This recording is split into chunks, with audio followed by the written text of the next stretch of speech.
Hi everyone! Welcome to Artsonia's After School Art Club. Today we have a fun art project from Rebecca Speech, an art teacher from Illinois. Hope you enjoy the video and don't forget to have your artwork uploaded to your Artsonia gallery. Hey everyone, my name's Rebecca and today I want to show you how to use patterns in the summer to inspire you to make a very cool artwork. So the first thing that you're going to need to grab is a blank sheet of paper, second is a pencil, and third is something to color with. In my case, I'm going to be using Crayola markers and colored pencils. That is my all-time favorite medium to use with my middle school students. So take a moment, grab those three things, and meet me back here so we can get this project started.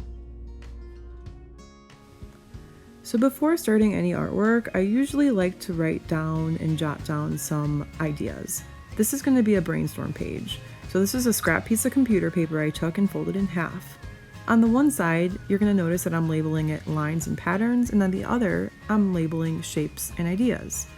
So before I even start this, I want to come up with a bunch of different lines that turn into patterns that I can later use when I go in and color on my artwork. It could be simple. It could be curlicues, wiggles, zigzags, X's and O's, dashes, anything that you can really think of. So feel free to follow along with what I'm drawing or come up with your own. Keep going until you basically run out of ideas. On the other half of your paper, I want you to start brainstorming different ideas of shapes or images that come to mind when you think of summer. A lot of these can be simple. As you can see, I started off with a really easy cutesy heart. Then I'm thinking, okay, summertime, the sun, flowers, all sorts of things that I like to do during the summer and warmer weather time. Take the dog for a walk. I think of the desert. There's cactus in the desert. So what do you think of? Take a moment. Try to fill up about half your page. Again, you are welcome to copy down the ideas that I'm coming up with or create your very own.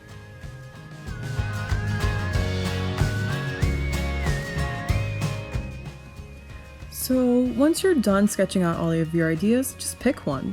In my case, I'm going to use the cactus as my main subject.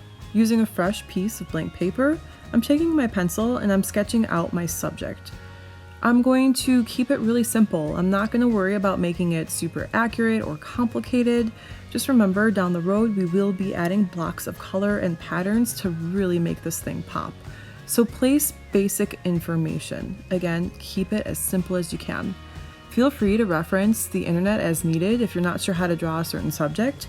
Type in the word clip art along with whatever it is you're searching. So for example, if I type in cactus clip art, I will find simpler pictures to easily sight draw from. My cactus is going to be resting in a little pot that's resting on the ground. And once I'm done putting in all of my little details and corrections on my cactus, I'm going to start thinking about the background space. We don't want to leave the paper blank in the background. So I want you to just take some lines and start breaking up that background space. They can be organic or geometric lines, whether they're curvy or straight. The purpose of this is simply just to break the background up into smaller sections. Take a black colored marker and trace right on top of those pencil lines. You're going to notice I'm using a black Sharpie marker, and that's just because I prefer to use a permanent marker for this step.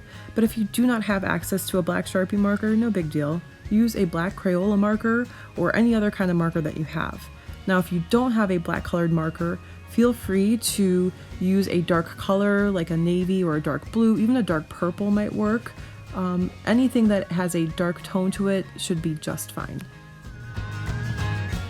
Feel free to erase anything that you feel like maybe needs a little touch up here and there. It's not necessary, but it always helps make the artwork look a little bit cleaner before moving on to the next step. We're ready for the coloring portion of this project. We are going to be blocking in every section that you have drawn and designed on this paper. So you're going to notice I'm using just colored pencil for this step. It's my preferred medium. In fact, my middle school students that I teach, that's a lot of what we use when we color things in, are colored pencil and marker. And it's pretty amazing what you can create with such simple drawing mediums. So start with your subject and work your way out. Pick colors that kind of contrast off of one another. You wouldn't want your green cactus to be on a green background because then it would all blend together. You're going to notice as you watch this video that my color choices really pop off of one another, and I'm focusing on just keeping my shading as smooth as I possibly can to help my drawing look nice and refined. Enjoy the process, take breaks as often as you need to, but really concentrate on creating a quality piece of artwork.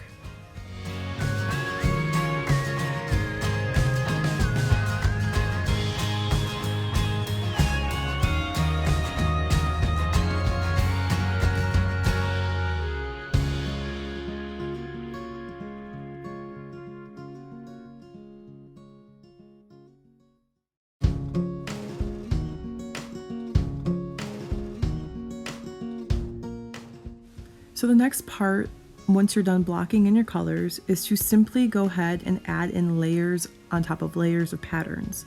You're going to notice I'm using a marker to do this. It's simply because I love the bold lines of the marker on top of the soft shading of the pencil.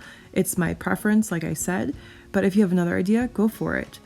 The Brainstorm handout that we kind of filled in earlier with all those different lines and pattern ideas, it would be a good idea to have that like right next to you as you're doing this section so that you can continue to reference it for ideas as you kind of get stumped through the process. Even I repeat the patterns and the lines. I just choose different color combinations to make it a little bit of a variation of the idea so it's not the same thing over and over again. So the key to this, besides using a bunch of different patterns, is to make sure that you continue to go back in each section and use multiple colors and multiple patterns. So don't just do one pattern per section, mix it up. Make sure you have multiple things going on. It will allow your artwork to look really visually interesting, but it's really easy to execute. So you just keep on going, be patient, take your time. Again, remember that you are trying to make a quality artwork as you're going through this. Take breaks as needed and really continue fine-tuning your artwork.